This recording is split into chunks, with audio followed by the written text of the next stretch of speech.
जय सद्गुरुदेव। हरिओम। आइए दोस्तों, YouTube की पाठशाला में आपका स्वागत है। दोस्तों, ये YouTube की पाठशाला ही है। यहाँ आपको हर प्रकार का ज्ञान मिलेगा। जो भी सामयिक विषय होगा उस पर भी आपको कुछ न कुछ वीडियो आपको मिलता ही रहेगा। हाँ तो दोस्तों, आज मैं आपको बताने जा रहा हूँ कि जो ये आरक्षण वाले गुरुजी हैं, ये आपको क्या पढ़ाएंगे आगे आने वाले समय में। क्योंकि जब मैं पढ़ा था तो उस टाइम पे, हमारे टाइम पे तो आरक्षण वाले गुरुजी नहीं थे। वो सब चयनित होकर के आए थे लोक सेवा आयोग से, जहाँ से भी आए हो। लेकिन उन लोगों ने भी हमको क्या पढ़ाया था, अब समझ में आता है कि उन्होंने हमको कितना गलत पढ़ाया था। और बच्चों को ऐसी शिक्षा कैसे दी जाती, देने वाले कौन है। तो आपको उसका एक छोटा सा उदाहरण दूंगा। अगर वीडियो समझ में आ जाए तो लाइक और कमेंट जरूर करना। हाँ तो दोस्तों, जो हमारे गुरुजी पढ़ाए थे वो क्या पढ़ाए थे कि जब हरि था तब मैं नहीं, अब मैं है हरि नाय। ये दोहा किसने लिखा है? कबीरदास जी ने। कबीरदास जी के दोहे का अर्थ कौन बता रहा है? खुद से सोचो। कबीरदास जी जो परम ज्ञानी संत थे, त्रिकालदर्शी थे, जो भगवान का साक्षात्कार कर चुके थे, उनको आत्म सत्य ज्ञान था, उनके दोहे का अर्थ कौन बता रहा है? शुद्ध सांसारिक आदमी।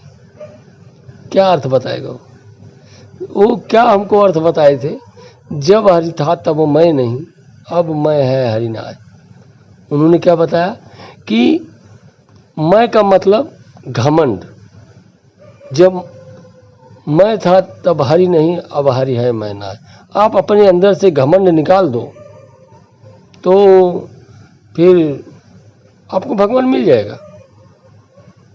आप अपने अंदर से, आज जिसको भगवान मिलते हैं उसका घमंड खत्म हो जाता है, और जिसके अंदर घमंड है उसको भगवान मिलते नहीं हैं। उसी जगह दूसरी जगह हमको पढ़ाया गया, जिसको निज गौरव तथा निज देश का अभिमान है, वो पशु निरा और मृतक समान है। अब दोनों में देखो कितना विरोधाभास है। तो कबीरदास ने गलत नहीं लिखा था, कबीरदास ने एकदम सही चीज़ लिखा था, लेकिन उसको बताने वाले गलत थे। अब जब मैं खुद उस लाइन में घुसा हूँ, खुद उस लाइन में हूँ, तो हमको समझ में आ रहा है कि कितना गलत पढ़ाया था। जब हरि था तब मैं नहीं, इसका मतलब, ये शब्द अपने आप में, ये वाक्य अपने आप में बहुत ज़बरदस्त है। जब हरि था तब मैं नहीं, मतलब ये ध्यान की पराकाष्ठा है। आदमी के ध्यान की पराकाष्ठा है। जब आप एकदम आँख बंद करके एकदम पार ब्रह्म परमेश्वर में लीन हो जाओगे, यहाँ तक कि अगर आपके शरीर में मच्छर, मक्खी, चींटी, चींटा कुछ भी काटे, आपको पता न चले, आपको अपने शरीर का ज्ञान न हो, आप अपने शरीर से एकदम बाहर हो गए हो, तब मान के चलो कि आप हरि में घुस गए हो। हरि आपके सामने, आप हरि का दर्शन कर रहे हो, आप हरि के आनंद में लीन हो। ये है ध्यान की पराकाष्ठा। जब हरि था तब मैं नहीं, अब मैं है हरि नाय। और उन्होंने क्या पढ़ाया था कि घमंड छोड़ दो। अरे घमंड छोड़ दो, घमंड छोड़ देने से भगवान मिलते हैं क्या? सब कुछ, कितने लोग तो घमंड क्या सब कुछ छोड़ दिए, भगवान मिल गए? नहीं मिले।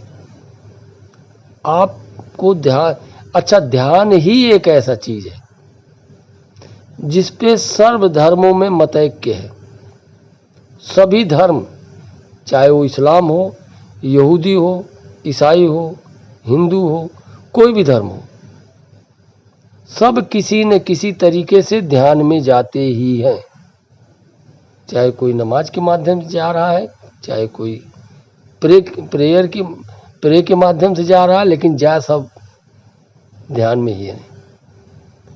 और ध्यान ही सब धर्मों का मूल है। तो हाँ, तो दोस्तों अभी हम अपने विषय से भटक रहे थे, ये तो दूसरा विषय हम पकड़ लिए। हाँ, तो अभी जो अपने गुरु जी आ रहे हैं आरक्षण वाले, वो क्या पढ़ाएंगे? मान लीजिए उनसे किसी ने पूछ लिया भाई कि ये हनुमान चालीसा में लिखा गया है कि रामचंद्र के तुम रखवारे होत ने आज्ञा बिनु पैसारे, इसका मतलब बताओ। बोलेंगे हो तुमको यही नहीं मालूम है। वो तो सीधा बोल देंगे हो तुमको इतनी छोटी सी बात नहीं मालूम है। अब उनको तो पैसारे का अर्थ ही नहीं मालूम है। पैसारे बोलते हैं भोर को, सुबह के टाइम को, जब सूरज निकलने का समय होता है तो उसको पैसारे बोला जाता है। सूरज निकला नहीं है अभी, सूरज निकल गया तो समझ लो सवेरा हो गया। पैसारे मतलब सूरज निकलने से पहले। तो वो क्या आपको अर्थ बताएंगे? रामचंद्र के तुम रखवारे होत ने आज्ञा बिनु पैसारे। क्या? रामचंद्र के तुम रखवारे होत ने आज्ञा बिनु पैसारे। कोई भरोसा नहीं है। हमारे वो आरक्षण वाले गुरुजी आपको पक्का आज नहीं तो कल पढ़ाएंगे, और आप पढ़ने के लिए तैयार रहना। हम क्या पढ़ने के लिए, हम तैयार रहेंगे। हमारे बच्चों के बच्चे वही लोग पढ़ेंगे। हम तो पढ़ के निकल लिए।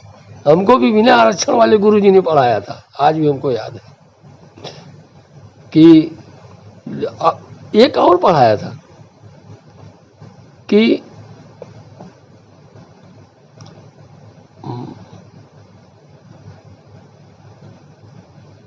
पोथी पढ़ जग मुआ पंडित भयान कोय, 2.5 अक्षर प्रेम का पढ़े सो पंडित हो। तो उसका अर्थ उन्होंने क्या बताया था? 2.5 अक्षर प्रेम का पढ़े सो पंडित हो, मतलब आप खाली प्रेम की भाषा पढ़ लो, आप पंडित हो जाओगे। कितनी जबरदस्त उन्होंने हमको पढ़ाया था कि आप प्रेम की भाषा पढ़ लो, आप पंडित हो जाओगे। नाम भी हमको मालूम है, नाम भी बता सकता हूँ, क्या मालूम अभी वो जिंदा है कि मर गए, भगवान जाने। लेकिन क्या गजब का पढ़ाया था। 2.5 अक्षर प्रेम का। प्रेम में कहाँ 2.5 अक्षर है? आप किसी का भी देख डालो, खाली शिव और राम, इन्हीं 2 देवताओं के नाम में 2.5 अक्षर आता है, शिव और राम। 2.5 अक्षर प्रेम का पढ़े सो पंडित हो। अब वही आपको बता रहा हूं ना कि जो ब्रह्मज्ञानी संत हैं उनके लिखे दोहे का अर्थ एक शुद्ध सांसारिक आदमी क्या बताएगा कि क्या है इसका मतलब? वो तो जब आप खुद उस लाइन में उतरोगे, तब 19-20 कहीं कुछ एक कदम चलोगे, तब आपकी समझ में आएगा कितना गलत ये लोग पढ़ा रहे हैं। और ये तो हमारे गुरुजी ने पढ़ाया था, बिना आरक्षण वाले ने। अब आरक्षण वाले क्या पढ़ाएंगे? अगर उनको बोल दिया जाए कि 2.5 अक्षर प्रेम का पढ़े सो पंडित हो, बोलेंगे वो क्या बोलेंगे भगवान जाने। अब आज आरक्षण वाले गुरुजी जो आ रहे हैं वो तो भगवान जाने क्या बोलेंगे। तो दोस्तों आप सावधान रहो इन गुरु लोगों से और सतर्क रहो। हमारा आपसे यही प्रार्थना है कि आप ऐसे गुरु लोगों से सावधान रहो, सतर्क रहो, और इनकी बातों में मत फंसो। खुद से करके देखो, वो बोल के गए, आप खुद से करके देखो।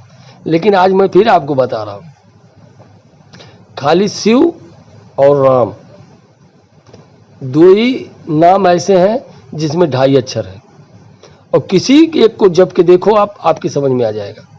और ये जप ऐसे नहीं होगा, जप करने का तरीका किसी और वीडियो में बताऊंगा। वीडियो बहुत बड़ा हो रहा है। वीडियो पसंद आए तो लाइक कमेंट जरूर करना। हरिओम दोस्तों।